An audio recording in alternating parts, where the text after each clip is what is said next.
Hi friends, it's Naz. Welcome back to the channel. First of all, I'm so sorry there's no actual intro to this video. As you will see, this is gonna be an emotional journey. We were trying a new hairstyle and we had some bumps in the roads, a lot of prayers. I was up till literally 5 a.m. doing this hair. Like, girl, what is this? Yeah, we're just gonna go ahead and get into it and I'm just gonna show you my full process because it turned out to be a banger in the end. So this was my first mistake. I don't know why I would part my hair ear to ear in the back. I wanted to do a quick weave instead of a sew-in. And I parted like that when I should have parted like this because I needed hair out on the side. But as you can see, we fixed it. But going back to present day, I parted ear to ear to do my sew-in for this look. I braided my hair down. Wasn't really worried about that being super neat. I do quick weaves pretty often, and when I do my little half up half down hairstyle, so I have my little routine down pat. I start with my wig cap, then I put that protective bond shield on, and I like to smooth it out with one of these brushes. And you want to make sure you have a full even layer of everything. And then after I apply all of that everywhere, I go in and dry it with my blow dryer just a little bit, and then I spray got to be spray over that, and then I make sure that's fully dry also. And a tip for your quick weaves, if you're doing them at home, make sure that this base is fully dry. Because if it's not and you start gluing them tracks, girl, and you cut, it's going to slip off. And that has happened to me. And as you can see in this, I even put some bobby pins in it because I just wanted to be safe because this was for Fashion Week. I use this Empire hair. I use 2 packs for the quick weave. And then I use Braid Better for the actual braids because I wanted something that was heat resistant, and you'll see later on in the video. So this is my quick weave method. I like to measure out the tracks first, then I cut it, and then I add glue to the weft. And I always make sure it's really smooth in one layer. You don't want any big globs because then it's going to take forever to dry, and you'll just have little parts that aren't fully stuck down to your head. I also put them in the shape of a U part just so that the tracks on the side are hidden, and then once you get to the top you only have a little small piece. But I really like doing quick weaves. I don't know why, just a little repetitive, step by step thing, and then gluing the tracks and seeing it all come together is just really fun to me. I also like to blow dry in between. I'm not making sure it's fully dry, but just so that it's tacky and things aren't slipping and sliding as I continue to add more hair. I probably leave mm, like a half an inch in between each layer that I'm doing. Honestly, you'll get the feel for it as you continue to do it. And as you can see, I left that little small piece at the top, and I usually would add just little pieces like this depending on the style.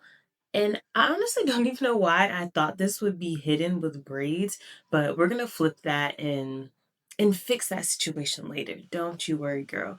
But I went in with my little hooded blow dryer. I honestly forgot I had this, and I was like, girl, let me just use this to blow dry process faster. So for these braids, I wanted to do something like boho to blend the braids with the hair. So I cut the weft off some of that pack hair just so I could feed in those pieces kind of like boho curls. So for these cornrows, I've never done cornrows like this small, so I kind of wanted to map it out first and see what I wanted to do. Y'all know I love a pre-part situation. I had about 10-ish cornrows on each side. Honestly, do what works for you when you do a style like this. And then I even went back and made some of these cornrows even smaller. But as you can see, as I was braiding, I fed in pieces of that pack hair, just like you would boho braids, just so that it blended better with the quick weave and it wasn't just like braids on top of a quick weave, if that makes sense. And then I just continue to make my little parts. Y'all know I love the neat braiding gel for any type of braids. It just always makes it really neat, and I don't have to worry about it building up on my scalp or turning white or flaky and all that jazz. Like that gel is just really reliable. So I just continue to do all my cornrows. This was looking like, I was like, okay, it's coming together. I was just a little sleepy, so I was like, all right, we just gotta keep moving. And then I had my crash out off camera. I had to stop recording once I realized what I did, y'all. But then I just braided down that side of my hair. And then I just added some tracks on top. I, of course, protected my hair with the shield, made sure that was dry, and then I glued some tracks on top, and we move. that I feel like that's the process of DIY, child, especially when there isn't a step-by-step tutorial already out. You just got to learn as you go.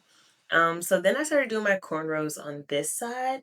I do wish I made like the cornrow part a little longer, but I still think it turned out pretty cute. I did like part out that back row a little bit and added individual braids right there just to make it look more full, because when I was kind of doing it first, I was like, this is looking like one braid. Like it's looking a little boneless. Like how am I gonna, make it look more full? Like I was adding the boho pieces and I was like, let me just add more braids. So that's why I just decided to add that full extra row.